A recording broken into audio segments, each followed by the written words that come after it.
Hey, comment ça va les curieux? Écoutez, moi ça va plutôt pas mal parce que comme vous pouvez voir, je suis sur le départ.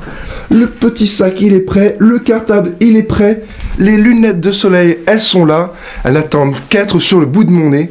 Et puis là, on part direction Catane.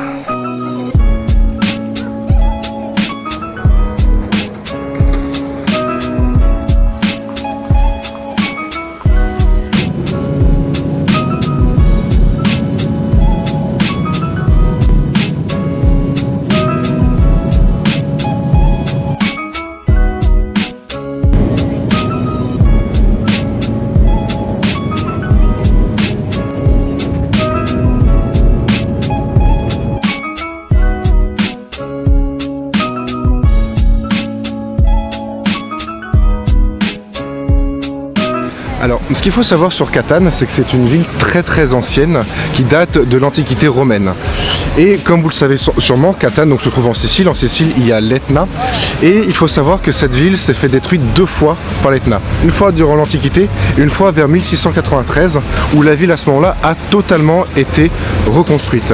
Du coup, partout autour de moi, comme vous pouvez le voir, tous les beaux bâtiments qu'il y a, en partie, ils ont été construits avec de la roche du volcan.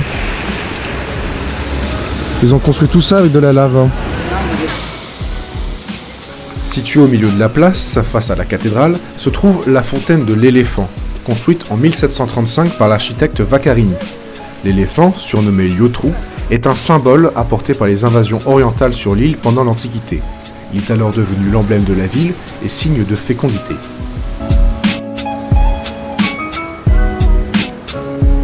Toujours sur la place centrale, se trouve la cathédrale Sainte-Agathe, construite au XVIIe siècle. Sous la place et l'église, on trouve même, au détour d'un passage souterrain, d'anciens thermes romains.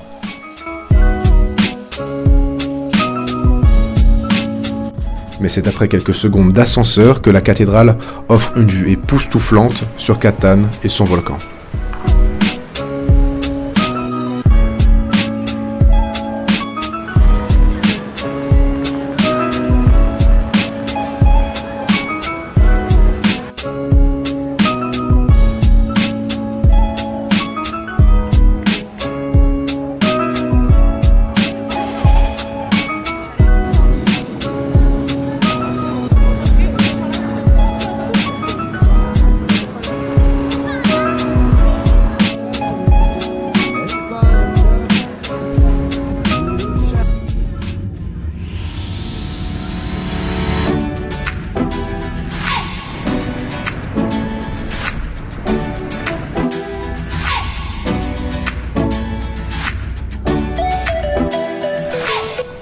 Toujours au centre de la ville, on retrouve le jardin Bellini.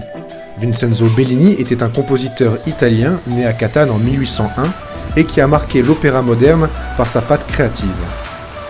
Ce jardin, ancien haut lieu de l'aristocratie locale, a même abrité un zoo dans les années 60.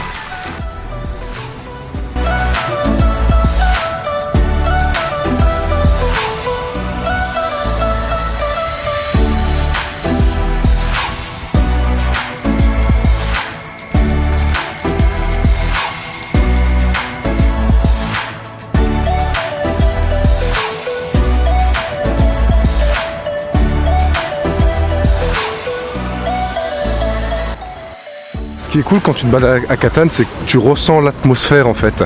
Et cette atmosphère, elle est vraiment très détente, très calme. T'as pas l'impression que le temps passe vite. C'est assez agréable et assez déroutant en fait. Là, je suis dans un parc, c'est peut-être ça, mais toute la ville est un petit peu comme ça. Même si, je dois avouer, je pensais que la ville serait un petit peu plus propre. Il y a beaucoup de bâtiments qui sont assez délabrés, vous avez des tags partout. Ça gâche un petit peu ce côté merveilleux de la ville, avec ses couleurs très chaudes, typiques du sud de l'Italie.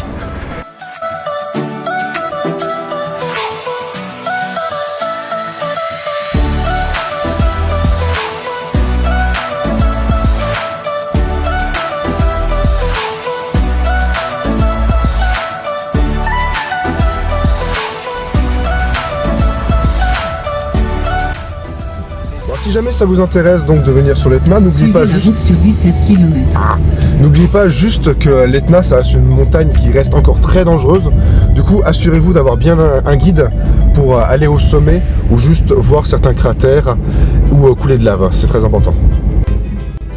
L'Etna est aujourd'hui le volcan le plus actif d'Europe, avec 6 à 8 éruptions par an. Ces paysages lunaires abritent pourtant un sol très fertile. C'est ce qui a conduit les populations à venir vivre autour du volcan dans l'Antiquité.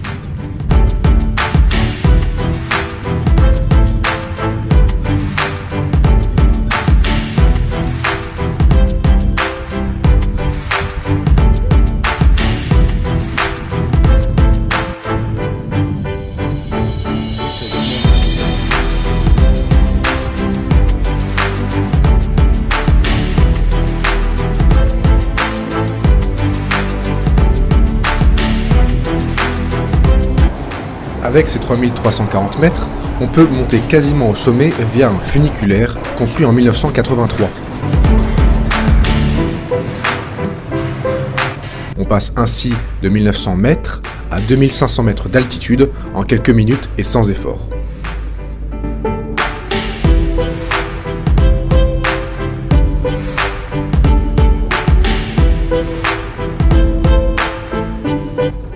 Et une fois en haut, la vue est magique, entre la force de la terre, la beauté de la mer et l'immensité du ciel.